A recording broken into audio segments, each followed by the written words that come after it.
The thunderstorm that had been threatening all day finally broke as Katherine Calloway was hanging the last of the laundry. The rain came down in torrential sheets, forcing her to abandon her chore and dash for the shelter of her porch.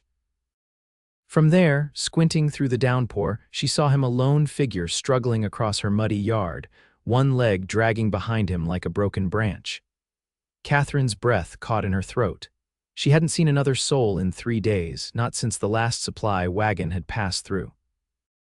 It was 1876, and Yankton, Dakota Territory, was still a frontier settlement more than a proper town. Her isolated homestead sat a mile beyond the town's edge, too far for casual visitors, especially in weather like this.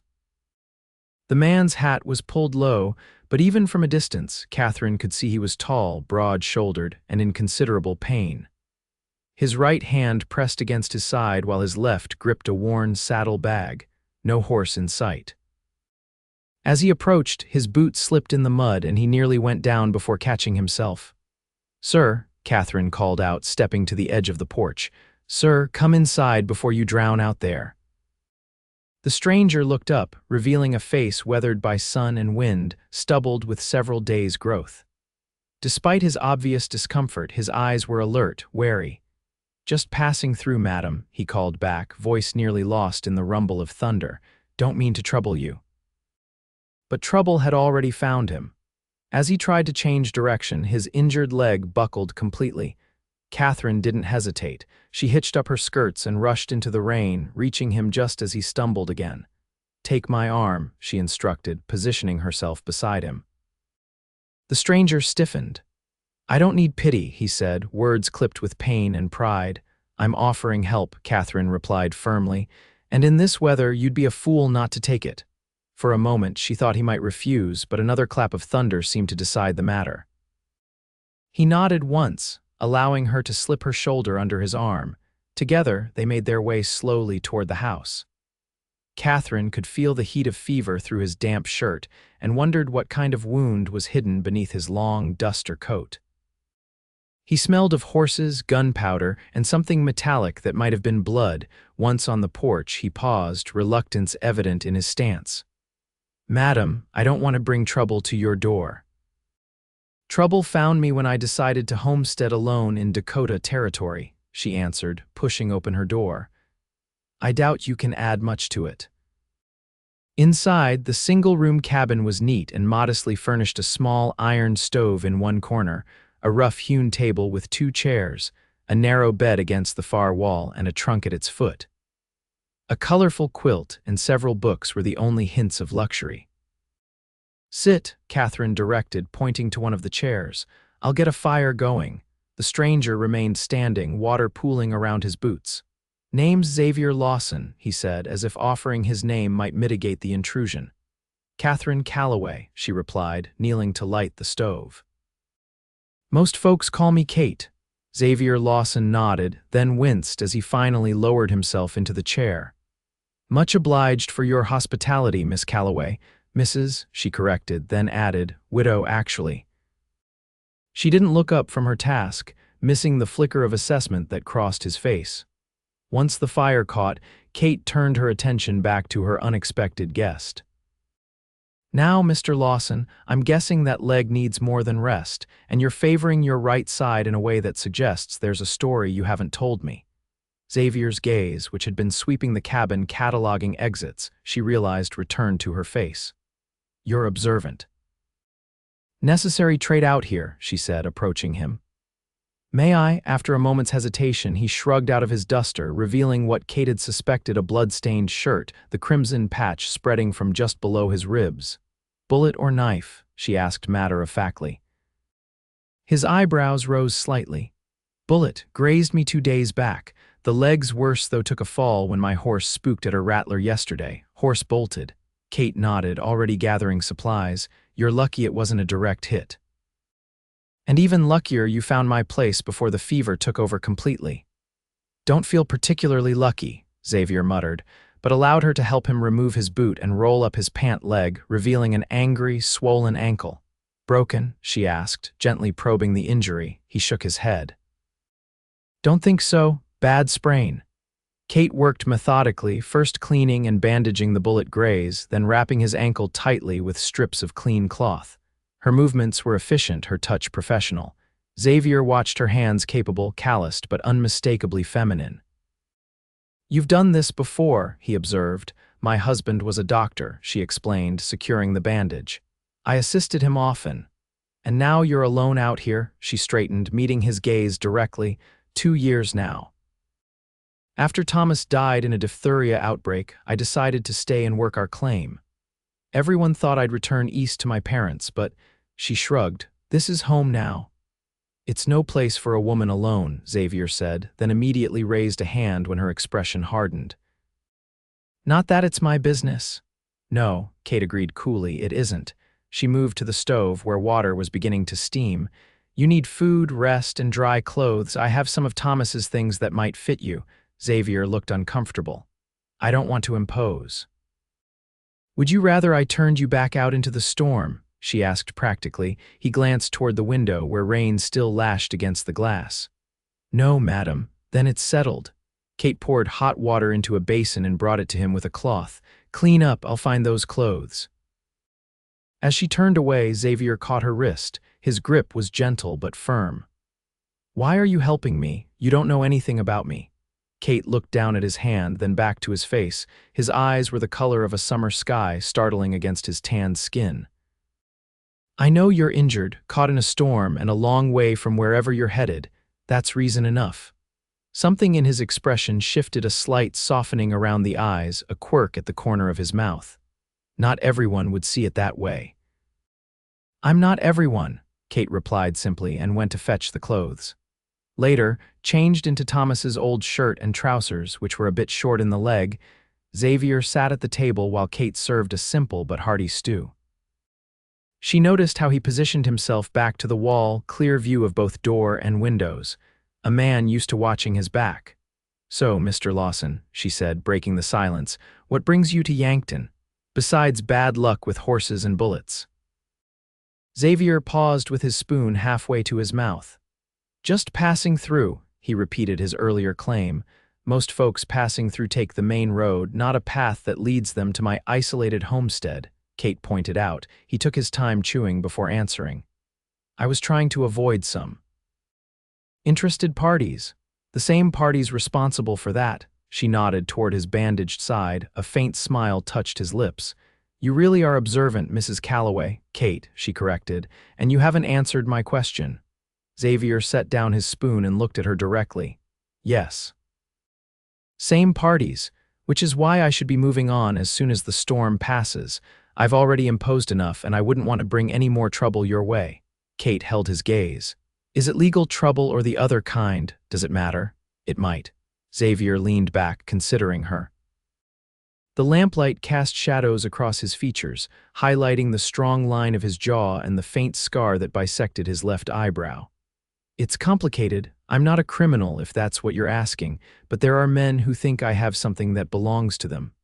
Do you?"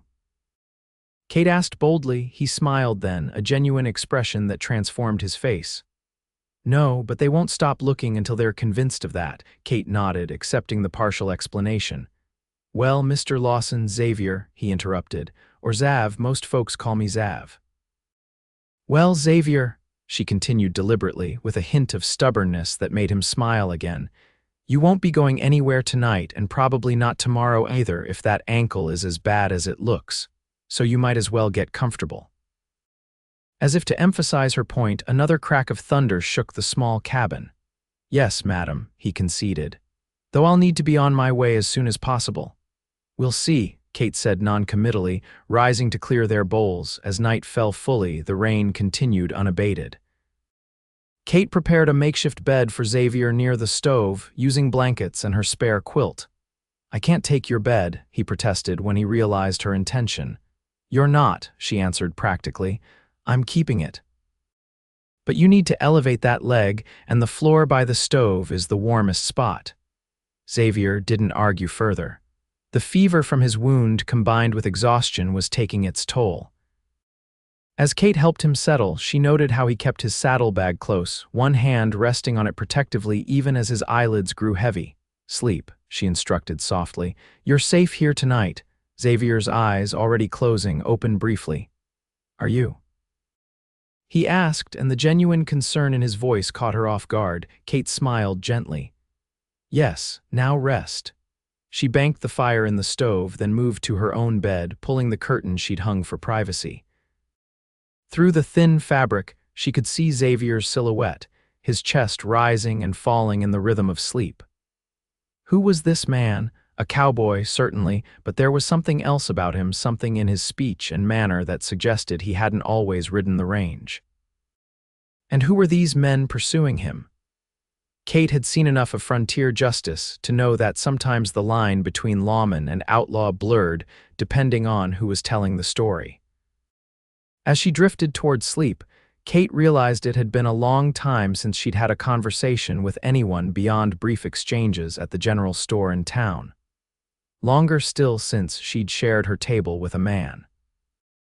The realization left her with an unexpected feeling, not fear, as perhaps it should have been, but a strange, quiet anticipation. Outside, the storm raged on, but for the first time in months, Kate's cabin didn't feel quite so empty. Morning arrived with watery sunshine and the distant calls of meadowlarks. Kate woke at dawn, as was her habit, and found Xavier already awake, attempting to stand. "What do you think you're doing?" she asked, hastily tying her wrapper around her nightdress. Xavier, leaning heavily on the chair, looked up with a grimace. "Testing my limitations, and finding them, I see," Kate observed dryly. She crossed to him, noting how he tried to straighten to hide his discomfort. "Sit down before you undo all my handiwork." Surprisingly, he complied without argument, sinking back onto his makeshift bed. "The storm's passed," he said, glancing toward the window. "So it has, but you're in no condition to travel." Kate moved to the stove, adding wood from the box beside it. "How's the fever?" "Better," Xavier admitted. When she gave him a skeptical look, he added, "Still there, but better." Kate approached and, without asking permission, pressed her palm to his forehead. He stilled at her touch, his eyes tracking her face. "You're right," she conceded. "It's down. Let me check your side." Xavier hesitated, then carefully lifted the borrowed shirt. Kate knelt beside him, unwrapping the bandage. The graze looked angry but showed no signs of serious infection. "You're lucky," she said, applying a fresh poultice of herbs before rebandaging the wound. "It could have been much worse." "I've had worse," he replied simply. Kate's hands paused briefly on the bandage.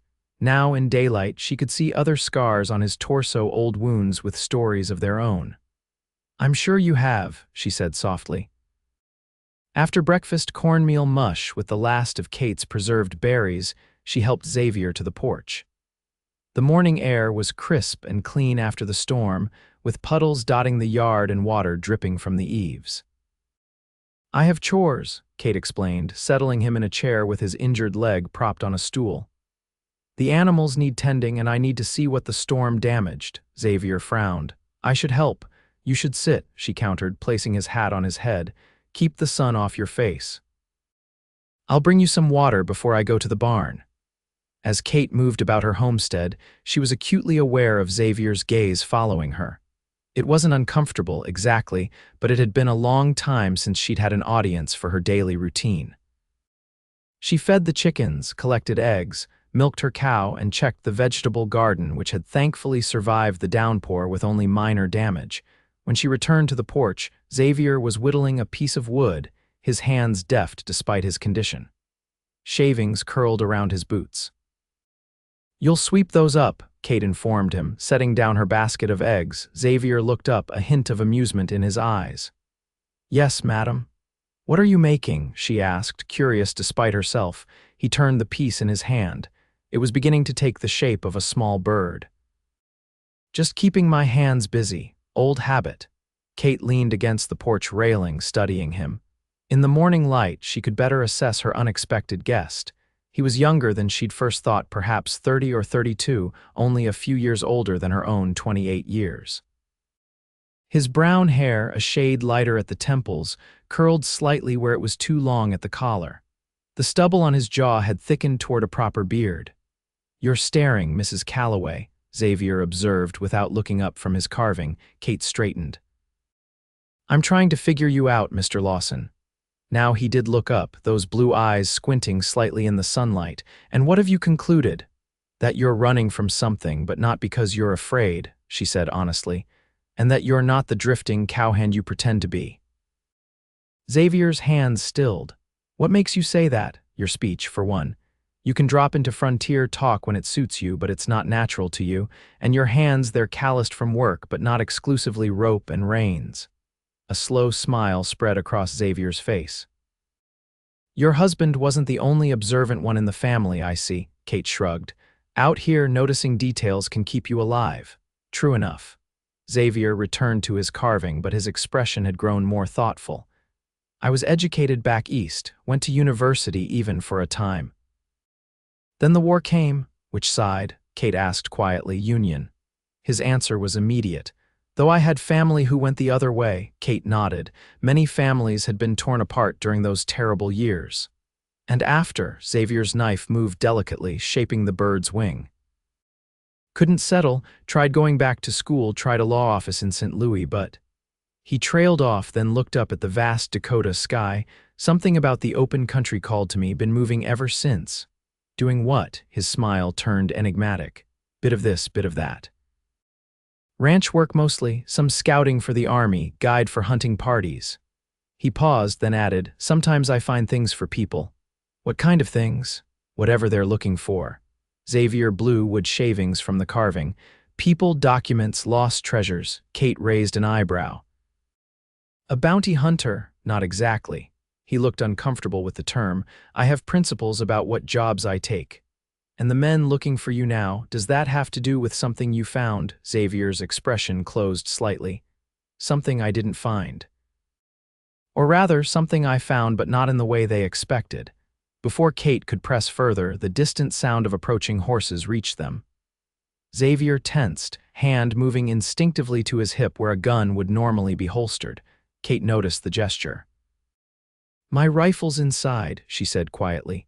Above the door. Xavier's eyes met hers, surprise evident. You'd arm me, without knowing whose side I'm on. I know whose side I'm on, Kate replied simply.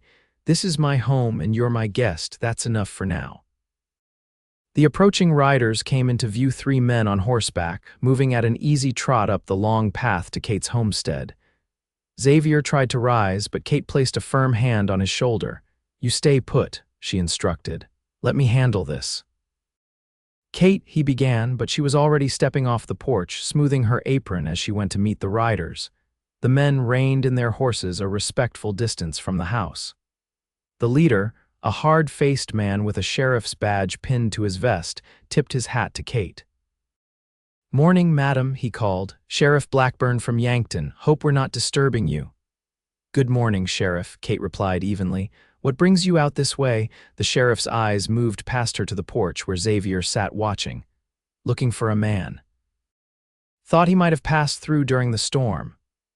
He reached inside his coat and produced a wanted poster, which he handed down to Kate. The crude drawing resembled Xavier enough to be concerning, but the name printed beneath it, James Harker, was unfamiliar. The charges listed included theft, fraud, and assault. Kate studied the poster, keeping her expression neutral. What did this man steal? Sheriff Blackburn exchanged glances with his companions. Property belonging to the Northern Pacific Railroad, documents of a sensitive nature. I see. Kate handed the poster back. And you think he came this way? We tracked him heading in this direction before the storm, one of the other men said. This one wore no badge, but his clothes were too fine for an ordinary deputy. Lost the trail in the rain, Kate shrugged.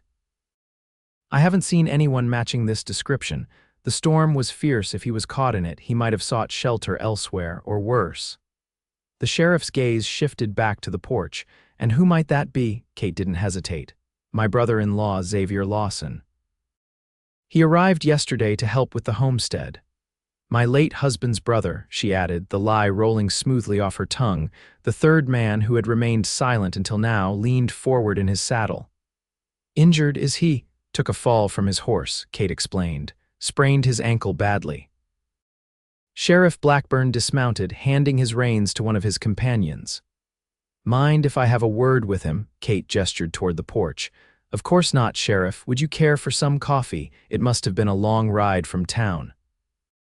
"Much obliged, madam," the sheriff said, following her toward the house. Xavier had straightened in his chair, the wooden carving now hidden from sight. He nodded respectfully as they approached. "Sheriff," he acknowledged. "Mr. Lawson," Blackburn replied, studying him carefully. "Nasty injury you've got there." "My own fault," Xavier said easily. "Never was as good a horseman as my brother." Kate marveled at how quickly he'd adopted the role she'd created, his accent shifting subtly to match what might be expected of a doctor's brother. "You come far to help your sister-in-law?" the sheriff asked. "St. Louis," Xavier replied. "Thomas wrote me often about the homestead. When Kate sent word she was struggling alone, well," he shrugged. "Family's family." The sheriff nodded slowly, his eyes never leaving Xavier's face. "Strange coincidence, you arriving just as we're searching for a fugitive." "Is that so?" Xavier's expression remained mild. "What's he wanted for?" As the sheriff explained, Kate busied herself preparing coffee, her heart beating rapidly. The well-dressed man had now dismounted as well and was walking the perimeter of her small yard, looking at the ground as if searching for tracks. "You didn't happen to see anyone else during the storm, did you, Mrs. Calloway?" the sheriff asked, accepting the cup Kate offered. "Not a soul," Kate answered truthfully. "Just my brother-in-law, and he was already half drowned when he arrived." The sheriff sipped his coffee, gaze moving between Kate and Xavier. "Mind if my men water their horses at your creek? Help yourselves," Kate said graciously. "There's a good access point just behind the barn." As the sheriff returned to his men to relay this information, Xavier caught Kate's eye, a silent question in his gaze. She gave an almost imperceptible shake of her head. The men would find nothing incriminating there. The well-dressed man approached the porch, scrutinizing Xavier more carefully than the sheriff had. "You said you came from St. Louis, Mr. Lawson. What's your profession there?" "I'm in banking," Xavier replied smoothly. "Not nearly as noble a calling as my brother's, but it pays well enough." The man's eyes narrowed. "Which bank?" "First Mercantile," Xavier said without hesitation, "though I doubt you'd have heard of it this far west." Kate intervened before the questioning could continue. "Gentlemen, I don't mean to be inhospitable, but my brother-in-law needs his rest, and I have a day's worth of chores that were already delayed by the storm." Sheriff Blackburn, returning to the porch, nodded. "Of course, madam, we'll be on our way." "Just one more thing," he pulled something from his pocket and handed it to Xavier. "Ever seen handwriting like this before?" It was a torn scrap of paper with what appeared to be a partial map and some notations in an elegant flowing script. Xavier studied it briefly, then handed it back. "Can't say that I have. Looks like surveyor's notes, maybe." The sheriff tucked the paper away. "Maybe." He tipped his hat to Kate. "Thank you for the coffee, Mrs. Calloway. If you do see anyone suspicious, town's just an hour's ride, or send your brother-in-law once that ankle heals." "I certainly will, Sheriff," Kate promised. The three men mounted their horses and with a final, lingering look at the homestead, rode away. Kate and Xavier remained silent until the riders were out of sight. Then, simultaneously, they both released long-held breaths. "Banking?" Kate asked, raising an eyebrow. Xavier smiled wryly. "Seemed respectable enough, quick thinking with the brother-in-law story." "It explained your presence and your injury," Kate said, sitting in the empty chair beside him. "Though I'm curious why you didn't simply tell them who you really are. If you're not this James Harker they're looking for." Xavier's expression grew serious. "Because that man in the fine suit isn't working for any railroad, and Blackburn may wear a badge, but he's not interested in justice." "Who is he then?" "His name is Harrison Pell. He works for Cornelius Vanderbilt's son, one of the railroad barons buying up land across the territories. The sensitive documents they're looking for are land deeds specifically, deeds that show the Northern Pacific has been claiming land that was already granted to settlers." Kate's eyes widened. "Like my homestead," Xavier nodded slowly. "Possibly. Many of the claims out here were filed properly but never recorded correctly back east. The railroads have been taking advantage of the confusion. And you, where do you fit in this?" Xavier reached for his saddlebag, which he'd kept beside his chair. From it, he withdrew a leather portfolio. I was hired by a group of settlers near Bismarck. Their land was being threatened by the railroad. They pooled their money to send me to Chicago to find proof of their rightful claims. He opened the portfolio, revealing several official-looking documents with government seals, which I did. Kate stared at the papers, then back at Xavier's face. "So you're not a thief?" "No," he confirmed. But in Pell's eyes, "I've stolen something far more valuable than money. I've stolen leverage. These documents prove that dozens of homesteads legally belong to their current occupants, not the railroad that's trying to force them out. And they followed you all the way from Bismarck." Xavier nodded grimly. "They've been on my trail for over a week. I was hoping to lose them in the storm, get to Yankton, and find someone trustworthy in the land office there." He gestured to his injured leg. "Didn't quite work out as planned." Kate was silent for a moment, absorbing this information. Then she asked, "Do these papers include records for homesteads in this area, around Yankton?" Xavier shuffled through the documents. "Some, yes. The railroad's expansion plans include a line that would cut through here." He looked up at her. "Your homestead could very well be affected." Kate stood abruptly. "I need to see the deed to my property." She went inside, returning moments later with a tin box. From it, she extracted a carefully preserved document, the deed to the Calloway homestead, signed by her late husband 3 years earlier. Xavier examined it, comparing it to the information in his portfolio. After several minutes, he looked up, relief evident in his expression. "Your claim is secure, it's properly registered and falls outside the contested boundaries." Kate's shoulders sagged with relief. "Thank goodness." Then her expression hardened. "But others aren't so fortunate." "No," Xavier agreed, "many aren't. So what now?" "Pell and the sheriff will keep searching. They're bound to realize eventually that you are who they're looking for." Xavier carefully returned the documents to his portfolio. "I need to get to the federal marshal in Yankton. He's supposedly an honest man, untouchable by railroad money. If I can get these papers to him, he can start proceedings to protect the affected homesteaders." "But you can barely walk," Kate pointed out. "I'll manage," Xavier said, though his grimace as he shifted in his chair belied his confidence. Kate studied him thoughtfully. "There's another option. I could take the documents to town." Xavier immediately shook his head. "Too dangerous. If Pell sees you with these papers, he won't hesitate to harm you. These men aren't known for their scruples." "He has no reason to suspect me," Kate argued. "I'm just a widow going to town for supplies." "I need to make the trip anyway. We're low on flour and coffee." Xavier looked unconvinced. "Kate, I can't ask you to take that risk." "You're not asking," she replied firmly. "I'm offering, just as I offered help yesterday when you limped across my yard." Their eyes locked in a silent battle of wills. Finally, Xavier sighed. "You're the most stubborn woman I've ever met, Mrs. Calloway." "So I've been told, Mr. Lawson," Kate replied with a small smile. "Now tell me exactly who to talk to and what to say."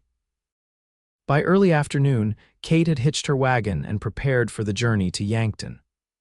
The documents were securely hidden in a false bottom of her market basket, covered by eggs and butter she planned to sell in town. Xavier watched from the porch as she made final preparations. Despite his protests, Kate had insisted on going alone. A man with an injured leg would only slow her down and draw unwanted attention.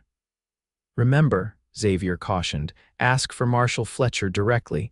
Don't leave the documents with anyone else, no matter what they say." "I understand," Kate assured him, checking the small revolver hidden in the folds of her skirt one last time. Xavier had insisted she take it. "And if you see Pell or the sheriff, I'll act as if yesterday never happened," Kate finished for him. "I'm just a simple widow going about my business." Xavier nodded, but worry creased his brow. "Be careful, Kate. These men, I know," she said softly, stepping closer to him.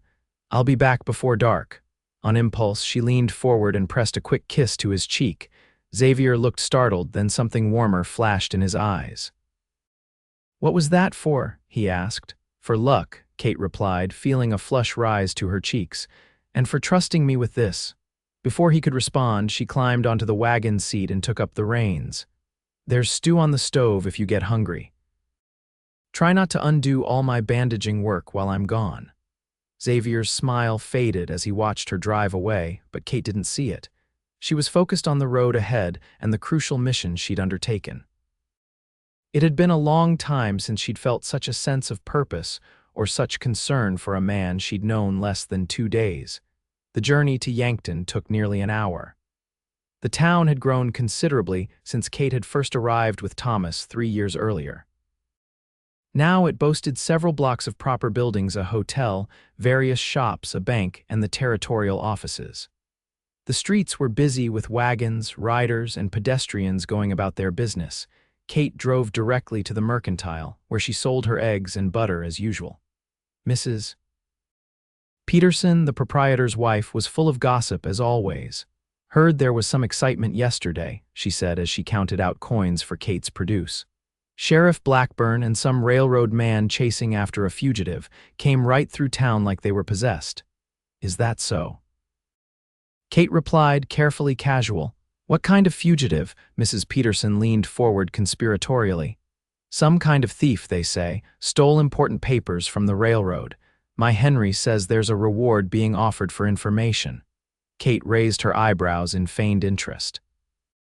"How much of a reward?" $500. Mrs. Peterson's eyes widened at the sum. "Enough to make folks take notice, that's certain." Kate nodded thoughtfully. "Indeed it would." She gathered her empty basket. "Is the marshal's office still down by the courthouse, Marshal Fletcher?" "Yes, same place. Why do you ask?" Kate smiled innocently. "Just wondering. I haven't been to town in so long, I wasn't sure if anything had changed." After purchasing her supplies, flour, coffee, sugar, and a few other necessities, Kate made her way toward the territorial offices.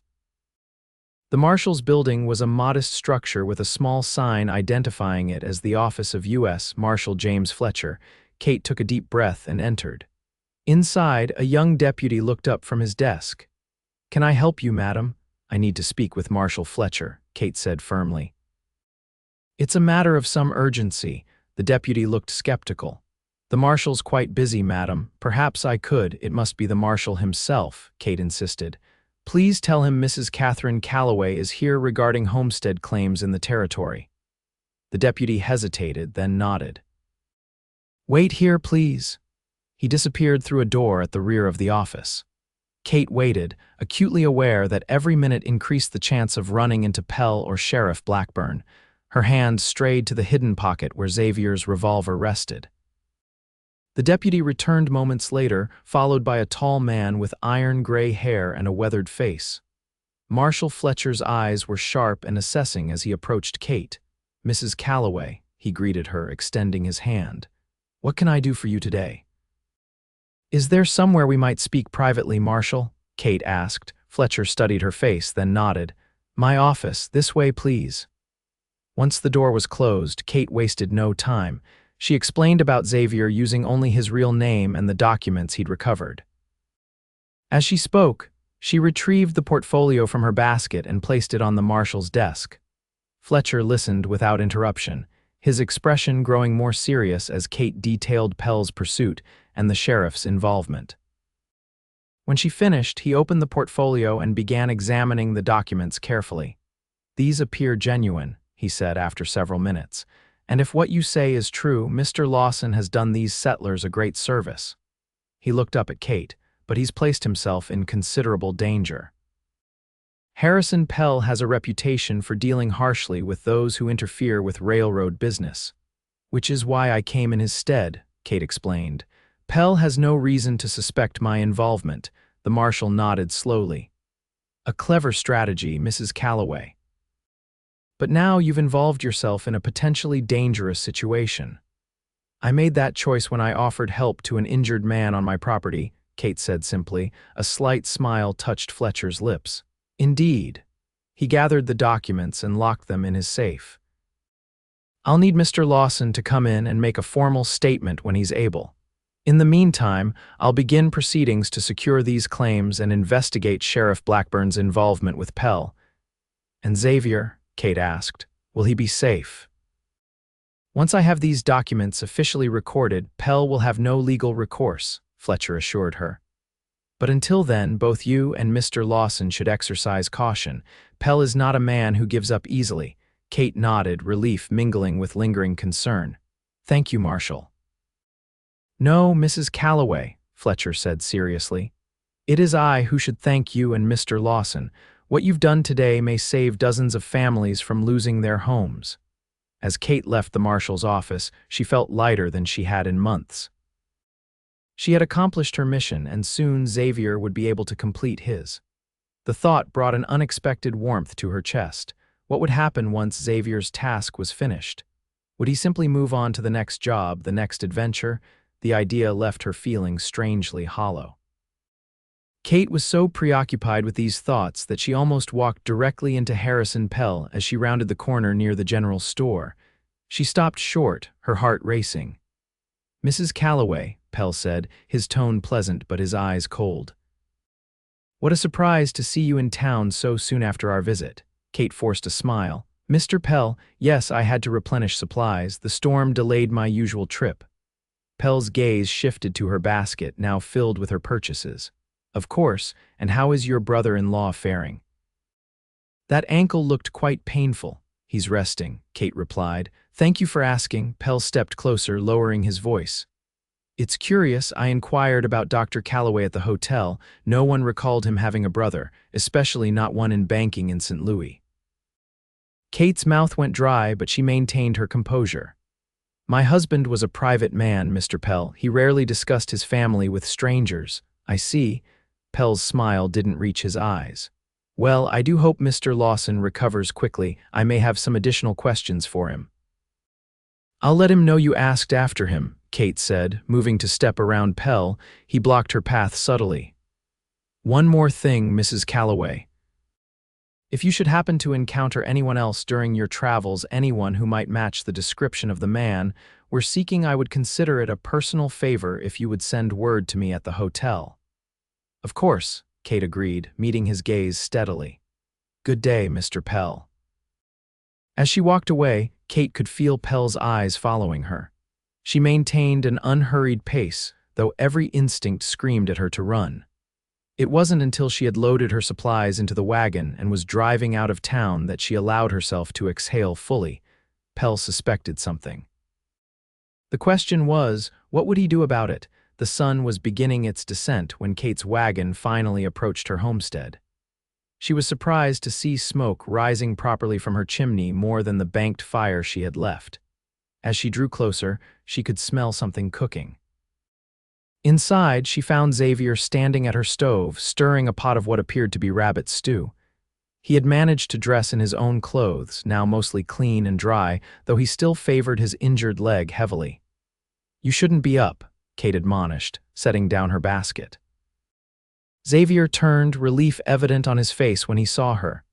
You're back. As promised, she replied, removing her bonnet. And you've been busy, I see. He gestured toward the stew. Least I could do, found a rabbit in one of your traps by the garden, thought I'd make myself useful. Kate smiled, touched by the gesture. Thank you. Then, more seriously, I delivered the documents to Marshal Fletcher. He's going to begin proceedings immediately. Xavier's shoulders relaxed visibly. That's excellent news. Did you have any trouble? Kate hesitated, then decided honesty was necessary. I ran into Pell as I was leaving. He's suspicious about your identity. He knows Thomas didn't have a brother. Xavier's expression darkened. I was afraid of that.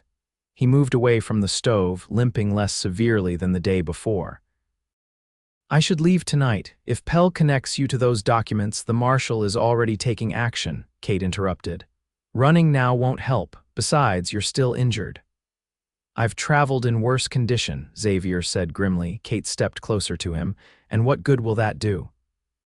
If Pell is watching the roads, which he almost certainly is, he'll find you easily. You can barely walk, let alone outride him. Xavier ran a hand through his hair in frustration. I won't put you at risk, Kate.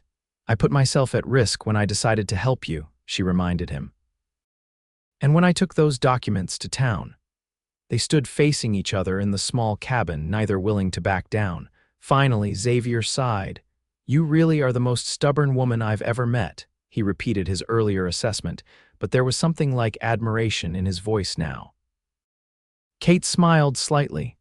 So you've said. Now sit down and rest that leg. Dinner is nearly ready.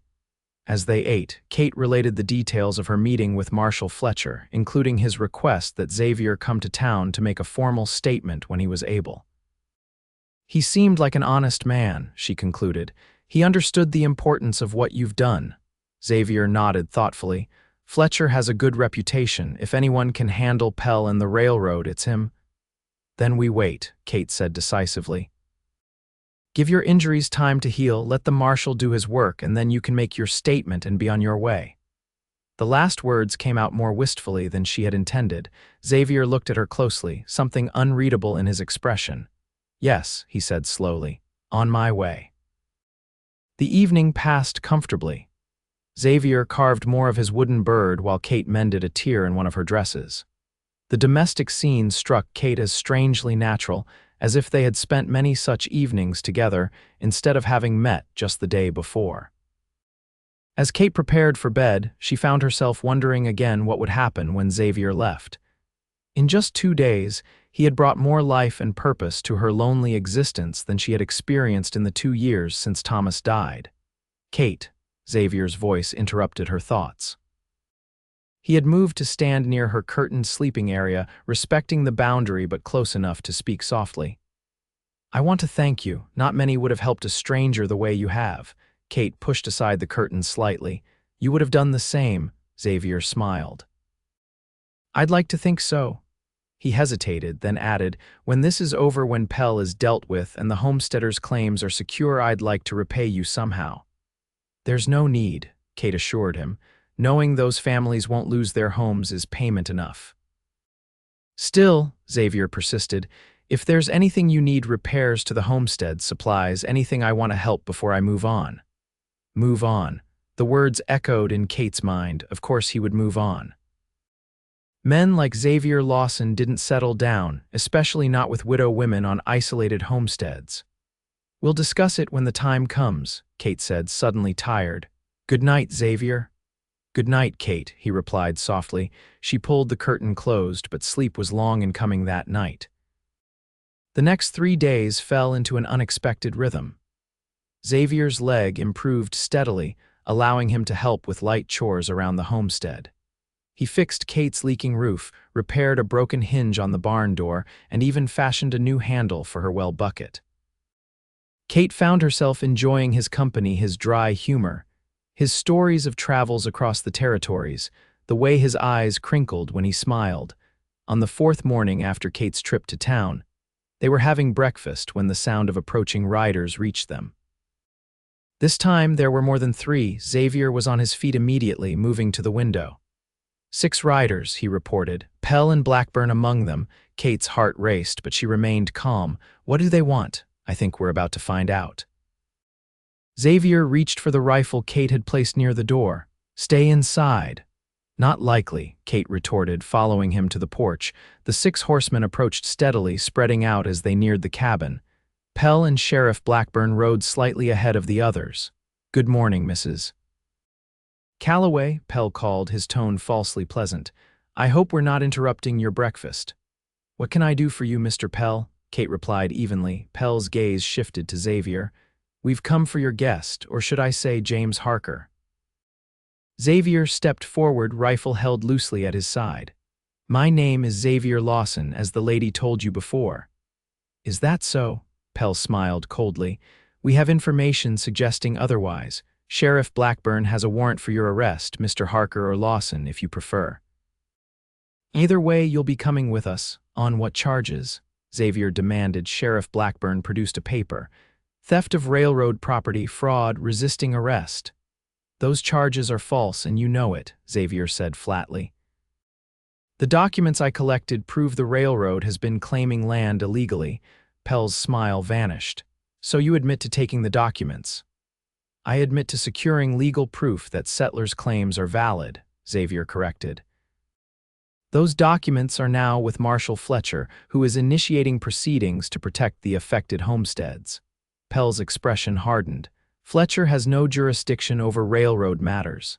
He has jurisdiction over land fraud in the territory," Xavier countered. "Which is exactly what you've been perpetrating." Pell turned to his men. "Take him." 2 riders started forward, but Xavier raised the rifle. I wouldn't advise that. You're outnumbered, Lawson, the sheriff warned. Don't make this worse than it already is. Kate stepped closer to Xavier. This is my property, Sheriff. You have no right to come here making threats. Stay out of this, Mrs. Calloway, Pell snapped. Your interference has caused enough trouble already. So you know I took the documents to Marshal Fletcher, Kate said, unafraid now that their suspicions were confirmed. Then you also know it's too late. The process has already begun, Pell's face contorted with anger. There are ways to delay processes, Mrs. Calloway. Especially when key witnesses are unavailable. The threat hung in the air. Kate felt Xavier tense beside her.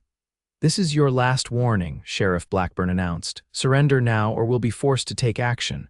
Xavier's grip on the rifle tightened. Kate, he said quietly, go inside. I will not, she replied firmly. This is my home, and I will defend it. The standoff might have escalated further if not for the sound of more approaching horses. All heads turned to see a group of riders coming fast from the direction of town. At their lead was Marshal Fletcher, his badge catching the morning sunlight. Pell swore under his breath. Beside him, Sheriff Blackburn looked uncertain. The marshal's party drew up alongside Pell's men. Fletcher surveyed the scene with a hard expression. What's going on here, Blackburn? He demanded. The sheriff shifted uncomfortably. Serving a warrant for the arrest of James Harker, also known as Xavier Lawson. Fletcher dismounted, approaching deliberately. That's interesting, considering I issued no such warrant.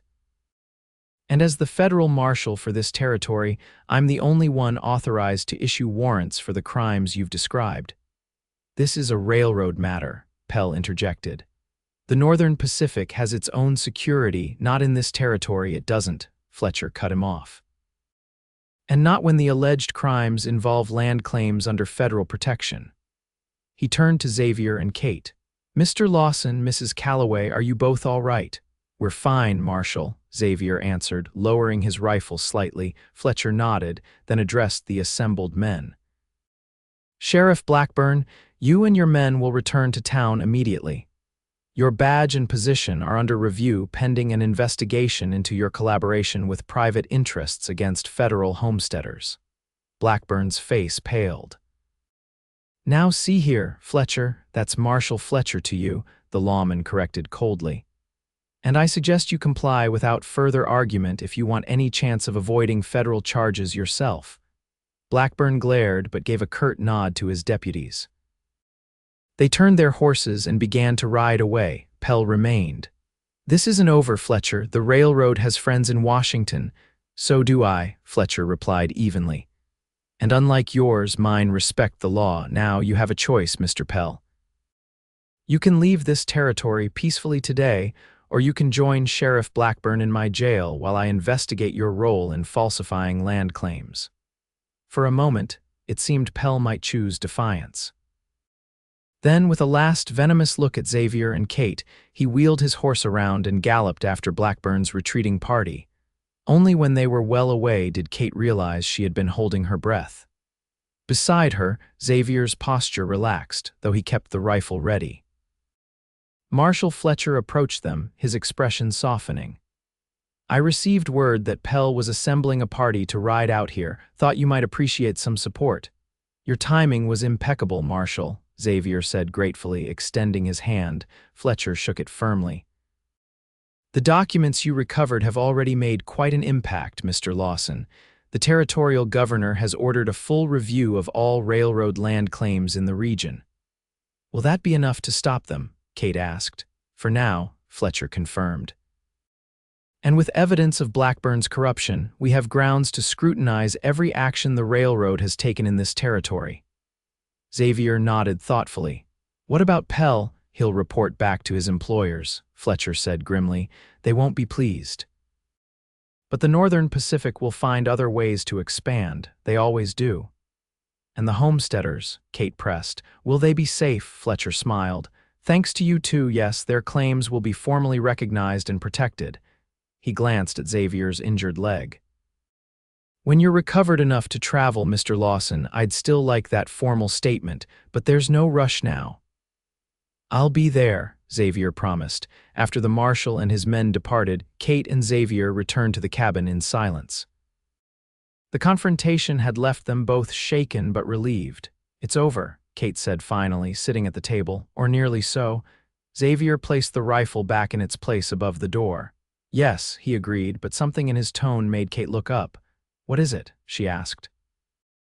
Xavier turned to face her, his expression uncharacteristically uncertain.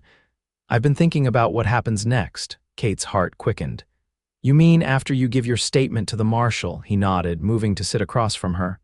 "Kate, he paused, seeming to search for words. "These past few days have been unexpected, to say the least." "That's one way of putting it," she agreed with a small smile. Xavier returned the smile briefly before growing serious again. "I've spent years moving from place to place, job to job, never staying anywhere long enough to put down roots. And now," Kate asked softly, Xavier's blue eyes met hers directly, "now I'm wondering if perhaps it's time for that to change." Kate held her breath, afraid to hope. "What are you saying, Xavier?" He reached across the table, taking her hand in his. "I'm saying that in just a few days, you've made me question everything I thought I wanted. You're brave, stubborn, kind, and fiercer than any woman, any person I've ever met." Kate felt warmth spread from her hand up her arm and into her chest. "I'm just a widow trying to keep my homestead," she demurred. "No," Xavier said firmly. "You're much more than that. You took in a stranger, tended his wounds, risked yourself to help people you've never met, and in doing so, you've shown me what I've been missing all these years."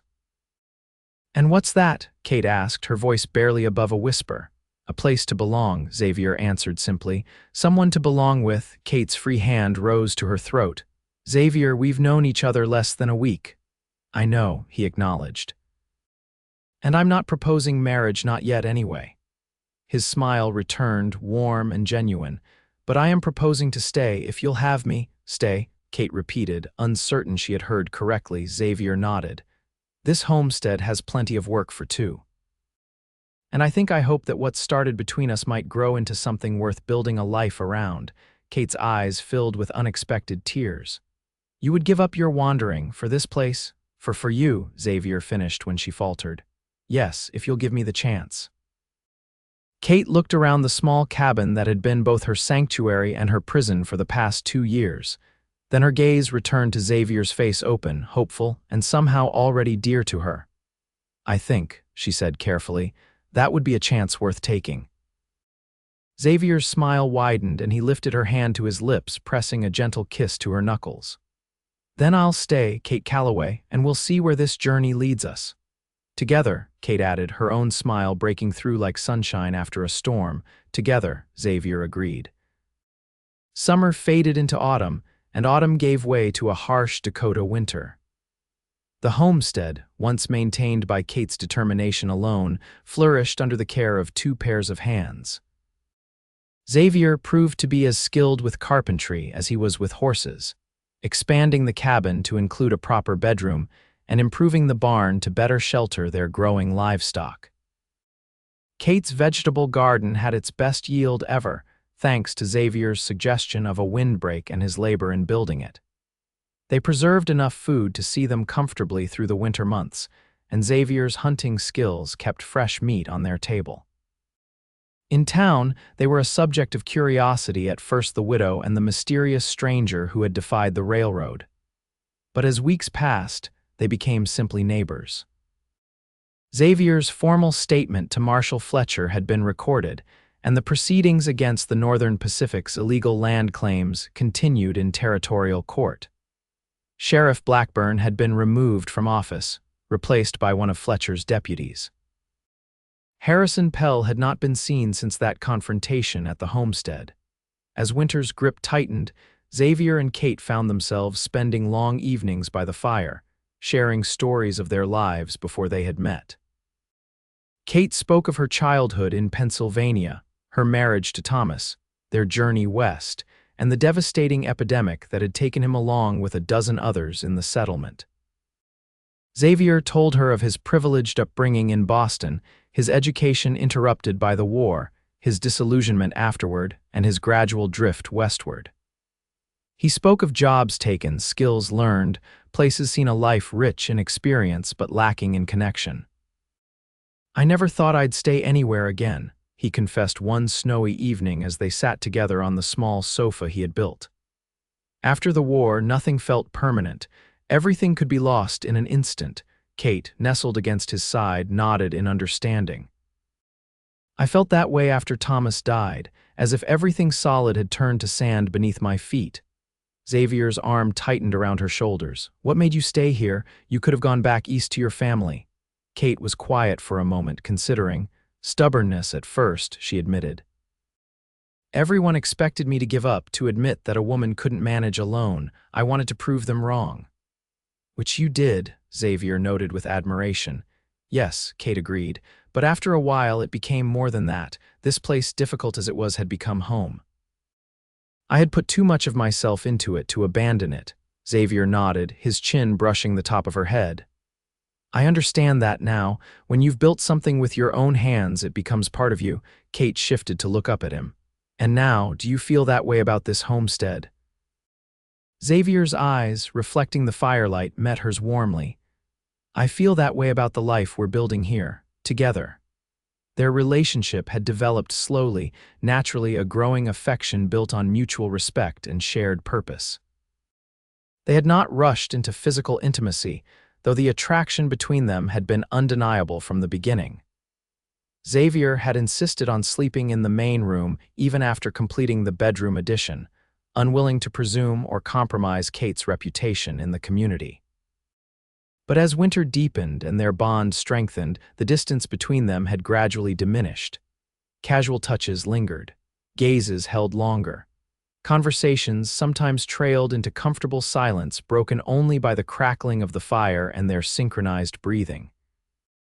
Now, as they sat together in the golden glow of the hearth, Kate felt the last of her reservations melting away like snow in spring sunshine. "Xavier," she said softly, reaching up to touch his bearded cheek, "I think it's time we stopped pretending." His eyebrows rose slightly. "Pretending?"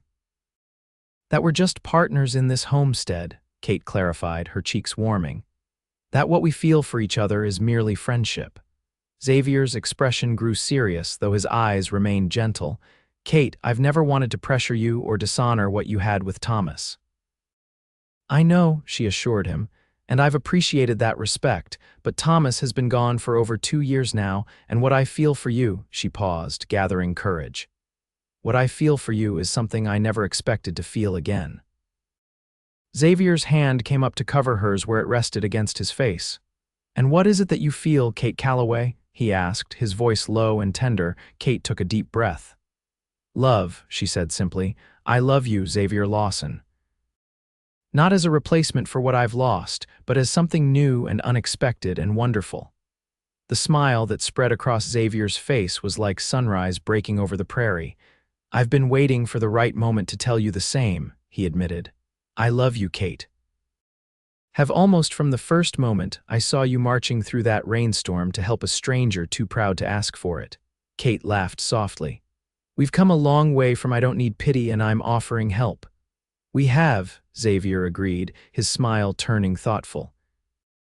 "Though I think those words set the course for everything that followed." His hand released hers to cup her cheek, and he leaned forward slowly, giving her time to pull away if she wished, but Kate had no such inclination. She met him halfway, their lips coming together in a kiss that felt like both a beginning and a homecoming. When they parted, Xavier rested his forehead against hers. "I want to do this right, Kate," he said earnestly. "Will you marry me, make this partnership official in every way?"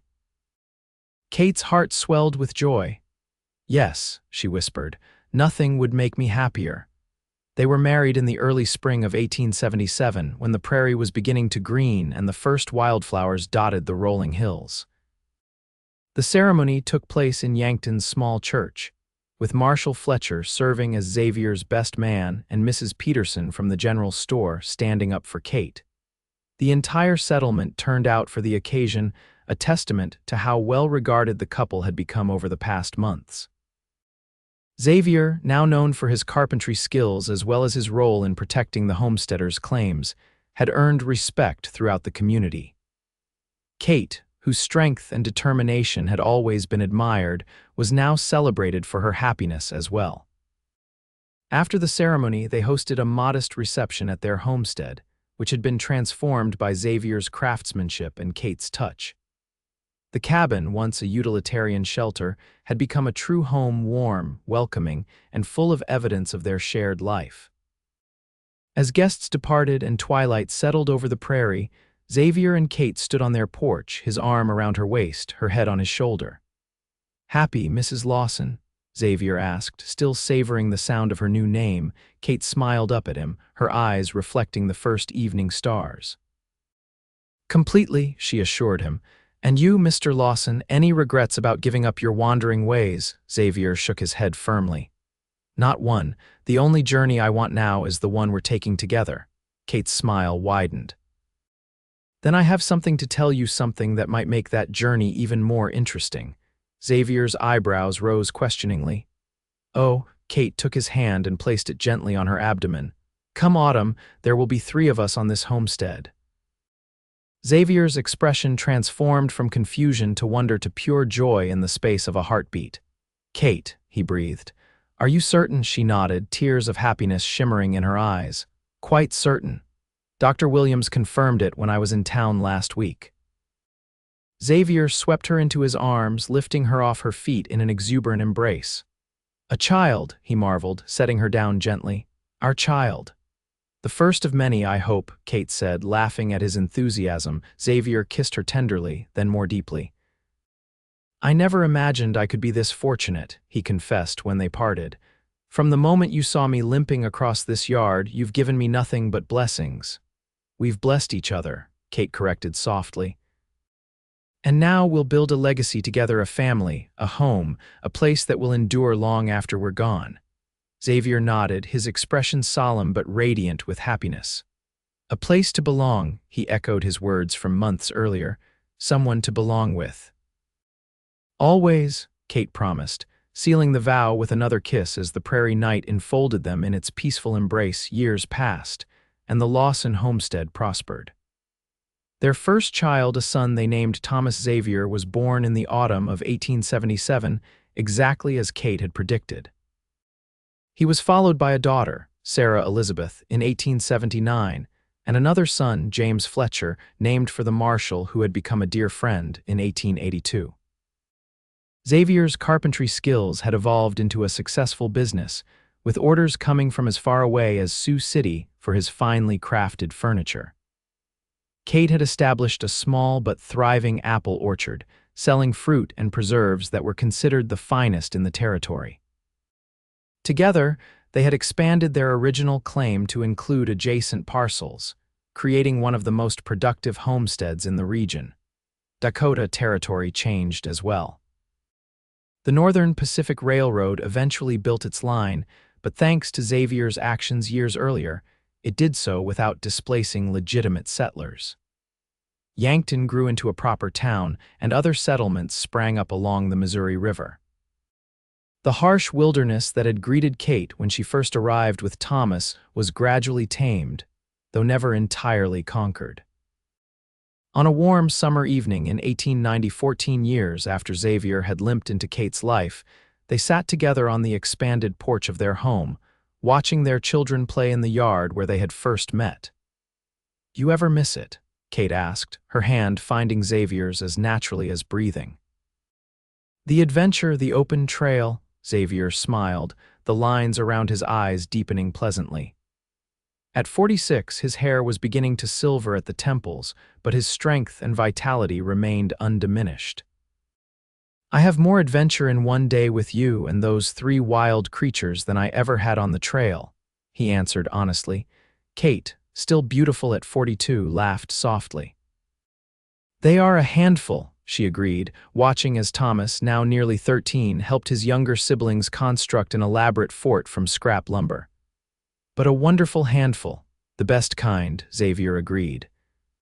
He turned to study his wife's profile, still marveling at the twist of fate that had brought them together. "Any regrets?" he asked. "About taking in that stubborn, injured cowboy all those years ago?" Kate's eyes, the same clear green that had captivated him from the first, met his with unwavering certainty. "Not one," she assured him. "Best decision I ever made." Xavier leaned over to kiss her softly. "Even better than your decision to marry me." "Same decision, different day," Kate replied with a smile. "I chose you the moment I stepped off this porch into that rainstorm.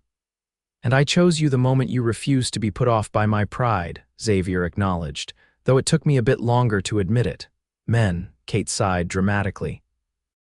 "Always the last to know their own hearts," Xavier chuckled, drawing her closer. "Some of us get there eventually." They sat in comfortable silence for a while, watching the lengthening shadows as the sun began its descent. The land stretched before them, acres of wheat and corn, pastures dotted with cattle, the apple orchard heavy with developing fruit. A legacy built with their own hands. "Mother, Father, look what I found," Sarah called, running toward them with something cupped carefully in her small hands. At 11, she was a miniature version of Kate, with the same determined chin and compassionate eyes. As they leaned forward to examine her treasure, a tiny nest fallen from a tree, miraculously with its blue eggs intact, Xavier caught Kate's eye over their daughter's head. The look that passed between them held 14 years of shared joys and sorrows, triumphs and challenges, and an abiding love that had only deepened with time. "We'll help you put it back where it belongs," Xavier told Sarah, rising to his feet and offering a hand to Kate. Together, the family walked across the yard, the same yard where, so many years ago, a stubborn cowboy had limped toward an uncertain welcome, and a determined widow had offered help instead of pity. It had been the beginning of their story. But as Xavier and Kate exchanged another glance, surrounded by the family they had created, both knew with absolute certainty that the best chapters still lay ahead.